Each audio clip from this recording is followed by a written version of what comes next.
Hey, what's up, guys? This is Brad with Be Real.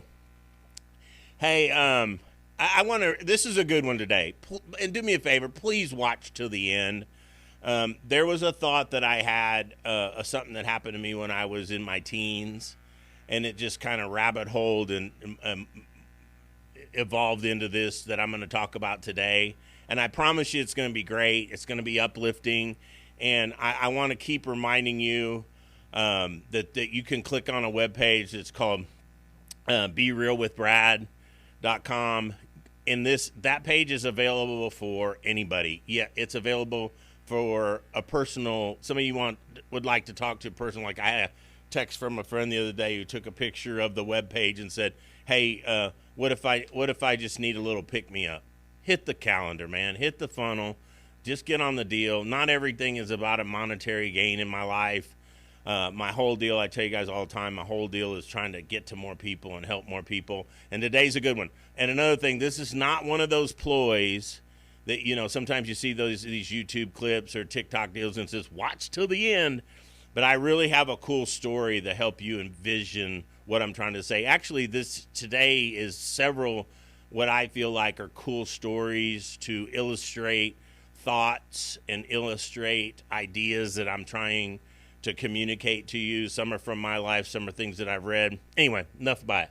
But today what we're going to talk about is your state of mind. And by the end, you hear that all the time, your state of mind, your state of mind, your state of mind. But I want to kind of explain it to you, but I'm going to tell you stories that will help you to understand it and help you to take control over your state of mind.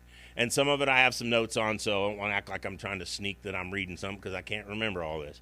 So, but what a state of mind is it is a person's emotional or mental condition at any given time. It is a person's mental or emotional condition at any point in time. And the reason I keep saying any point in time is just because you start up, your day starts out with a rough state of mind does not mean you have to carry that all day long. In fact, I tell you a story. This used to happen to me a lot when I was managing people. I would have people walk over to me and they'd go, "You see that person over there?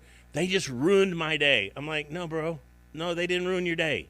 Nobody can take anything from you don't give them.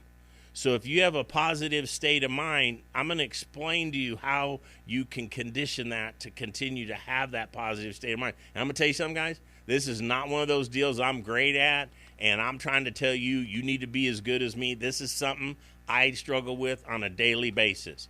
And so I can allow myself to drift into places that I shouldn't allow my mind to drift into, or I can fight it. But it's something that you have to condition, just like the gym. Anyway. So, a state of mind. And one of the main things I want to talk to you about is they always say, you're going to be as successful as you'll be successful as the 5 people you spend the most time with. The average of the 5 people you spend the most time. Yes, there are those people that might hang out with different people and they are able to rise above that, but it becomes very difficult. That's why it's very important to hang out with the right people. But so it is your external conditions are extremely important, but not as much. So I was doing a little research on this coming up to film this podcast or before this podcast. Do you know that the human brain, we as people, have an internal dialogue of 60 to 80,000 words a day? 2,500 to 3,000 words a minute is what we are saying to ourselves on a regular basis. Now think about that. 2,500 to 3,000 words a minute, 80,000 words a day. That's why it is so important for you to inventory and control what you are telling yourself.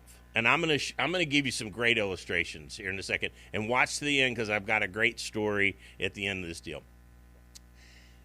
So, and the reason I share that with you is because there again, I was in situations where I'm helping people, I'm leading people. It happens to myself. So I'm talking to myself 60 to 80,000 words a minute. But I will allow somebody to say 3 freaking words to me and let it ruin my day. So how in the heck can 3 words ruin what should be an internal dialogue of 60 to 80,000 words a day? That if you are practicing that and staying focused on that, then when those other little negative words come around from yourself or from other people, you just breeze right through them, because you've been conditioning yourself on how to control that, how to keep your state of mind at the level that you're supposed to keep it at. And you're like, well, Brad, it doesn't matter, man. What does state of mind have to do?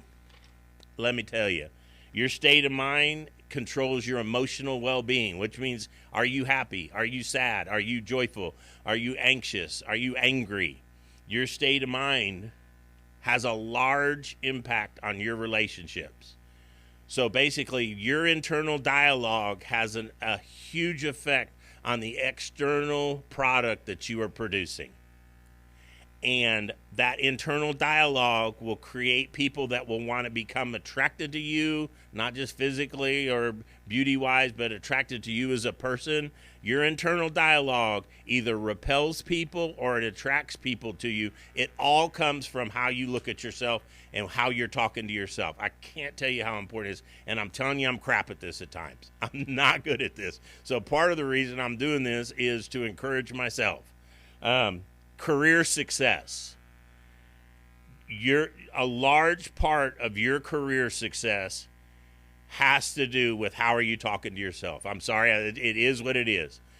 Yes, people get good breaks. I'm going to get into some other things that could help with success, but really a lot of what has to do with success is where is your emotional state of mind, and what is your state of mind of where you're at, and how are you conditioning your state of mind. Problem solving and creativity comes from how are you talking to yourself. And your physical health. Look, so you're like, Brad, well, who cares about my state of mind? I do, and you should. Because if you do, then you have better relationships. You're more successful. You're healthier. People with a positive state of mind, it has been proven, live 3 to 5 years longer than people that have a negative state of mind. So I would say that's pretty important. We do all this stuff, try to eliminate all this stuff from our diets. We try to do all this exercise. We try to do all these things to elongate our lives, when one of the quickest, easiest things to do is just talk to ourselves like we should talk to ourselves. So let me tell you where this all came from. So when I was in probably like 9th grade, right? I ran track. I enjoyed running track. I ran a quarter mile. I did high jump. I did several different things. I just enjoyed it for some reason. At that time, I enjoyed running, and I enjoyed doing track. So I'm out. Then there's a high bar up, that you do the high jump. I did the high jump. And there's a high jump where it's called the Fosbury Flop, man. You run up to this bar, and when you get to the bar, you jump up over it, and you lean over it with your back, and you go over the bar. Well, I was pretty decent at it, but I was never great at it. And I think the highest I ever jumped was like 5 feet 8 inches, which that's not bad. I mean, but for a 9th grader, 5 feet 8 inches ain't bad. I could almost jump as high as I was tall, right?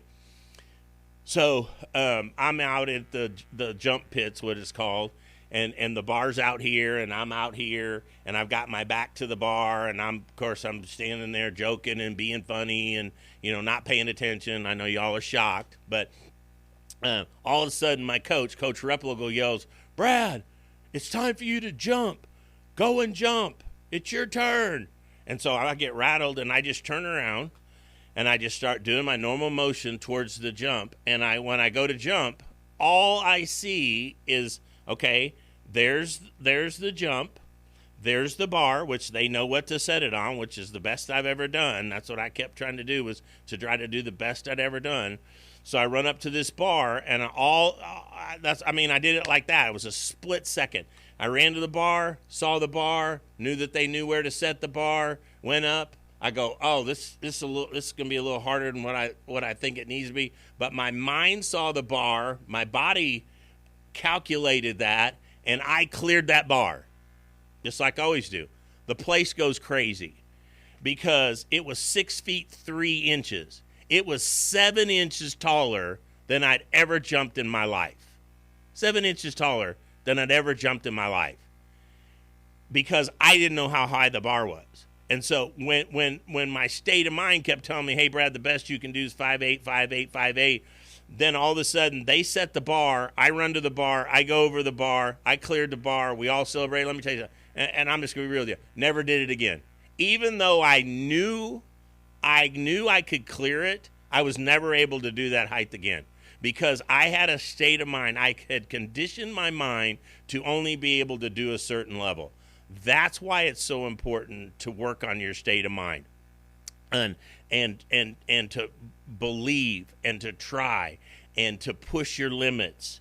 Let me tell you. Okay, I brought some illustrations with me. Here's another one to show you how important the state of mind is, and I'll tell this quicker.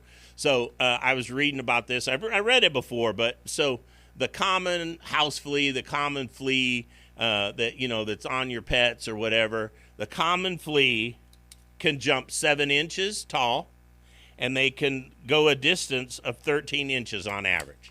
So 7 inches tall, 13 inches in length.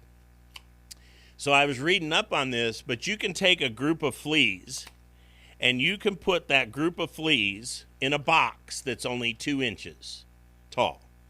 And so they go in, you put them in the little plexiglass box, and they jump, and they jump, and they jump, and they jump. If they do that for 48 hours in that box, they keep hitting that lid, right? Hitting that lid, hitting that lid, hitting that lid.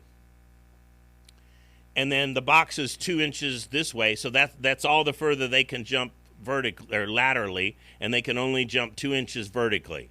And you keep them in that box, and they get conditioned for 48 hours.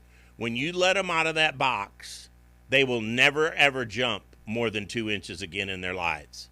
And so I'm like, okay, I've heard that story before, but I started reading to the end of the deal is, the crazy part about that is, the next generation of fleas, when they have kids, their beliefs will also be only 2 inches. So that's why it's so important for our beliefs and for us to believe that we can achieve the most we can possibly achieve, and not to literally put glass lids on ourselves, which we do it all the time, because not only does that limit us, it limits our progress, it limits our success, it limits our relationships, it limits our health.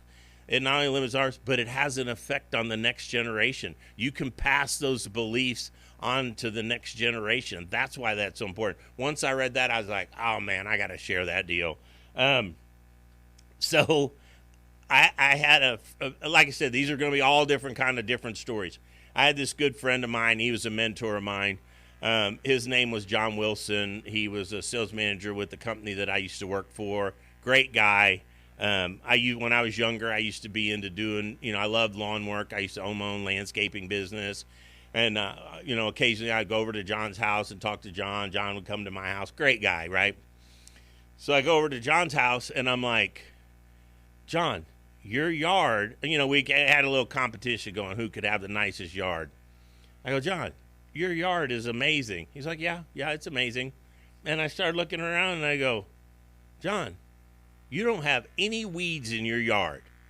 You don't have any weeds in your yard. What are you spraying? What are you putting on your yard to make it where you have no weeds? He goes, Brad. He goes, you got it all wrong. He goes, I don't fight weeds. I grow grass.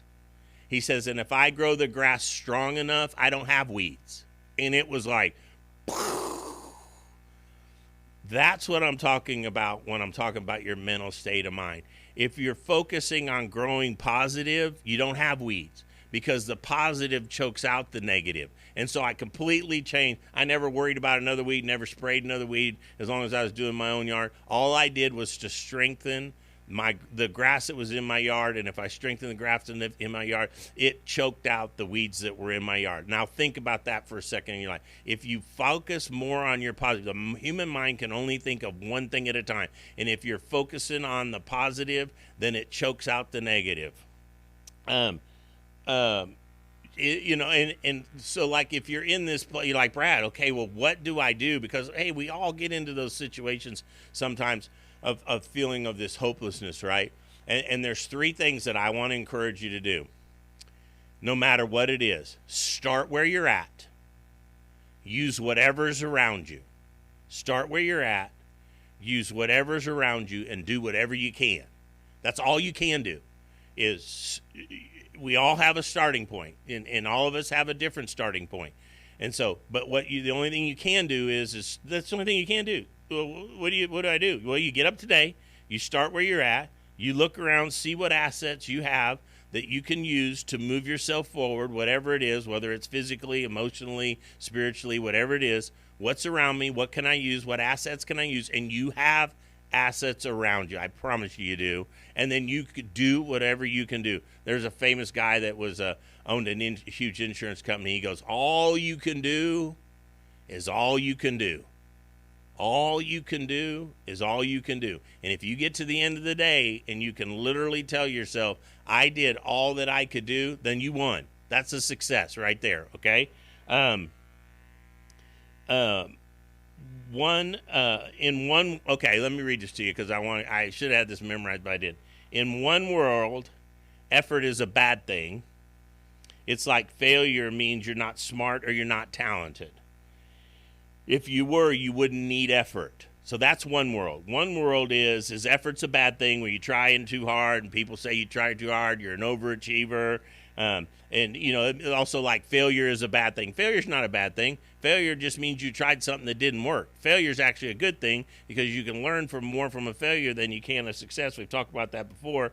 But you cannot rely on your intelligence or your talent. It comes down to effort. In other words, effort is actually what makes you smart and talented. Is the effort and energy that you put into whatever you're going to achieve today. Ultimately, that becomes what is smart. You're not going to be the smartest person. You're not going to be the most talented. You're not going to be, the strongest. None of those. Normally, that's not the case, right? But what you can be is the best you can be at all of those aspects of your life, and do all you can do is all you can do. And if you, I used to tell people that all the time. Every salesman, here's all I need you to do today. I just need you to go out and do the absolute best you can possibly do. If you can get to your car at the end of your shift, and when you're adjusting your rearview mirror, you can look in your rearview mirror and go, Brad, you did the best you could do today. Turn the car on, go home, and enjoy yourself, because that's all you can do is your best. You can't do your best. That we were talking about that before on comparisons. And if you ever go to a golf tournament and you watch a professional golfer, what they'll do is they will go up and they will hit their golf shot, right?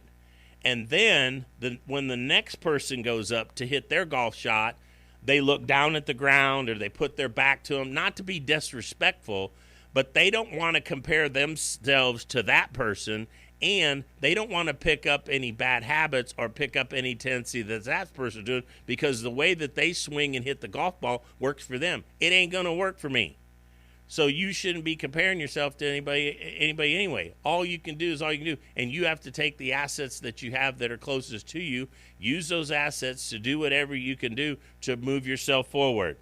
Greatness is found in the process or power, but it is the hero who awakens within us, driven by a mindset, a state of mind, and you choose to embrace those things. Okay, let me tell you this last story. So there's this guy, Youth Pastor Ryan. I don't know how I came across this deal. Youth Pastor Ryan. He's really not a pastor. If you look at him, he does some public speaking. He's a comedian. He does talks, motivational speaking, different things like that. But he looks super young, so somehow he got hit with the phrase Youth Pastor Ryan. So what he did was, and this is my last thought, and I thank you guys for hanging in there to the end to listen to this, because I really want you to hear this.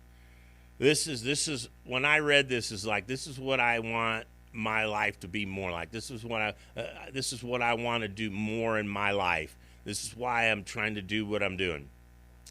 So he goes to this school. Youth Pastor Ryan goes to this school, and they do this experiment. And what they do is there's 8 classrooms in this hallway, 30 kids per classroom, and he gets the teacher to blow up balloons for every child or every person that's in that classroom, right? So they have these big bags of balloons. It's got their first and last name on it. They put all these balloons in these big garbage bags, and then youth Pastor Ryan shows up to the school. They all walk out in the hallway. All 240 students walk out in the hallway, and the teachers go empty these balloons all the way up and down this hallway, right? So there's 240 students, 8 classrooms. They've got all these balloons, and then they walk up and down the hallway to mix up all these balloons, right? So the experiment is then they explain to the students, here's what we're going to do. We're going to take a few minutes here, and the first person that can find the balloon with their name on it, basically they're going to be looking for a needle in the haystack. The first person that can find the balloon with their name in it we're going to give them a prize. And so they hit a buzzer, the kids start, they go, it's just laughter, fun. They're going up and down the hallway, picking up balloons. 5 minutes go by, 10 minutes go by. Nobody finds the balloon with their name on it.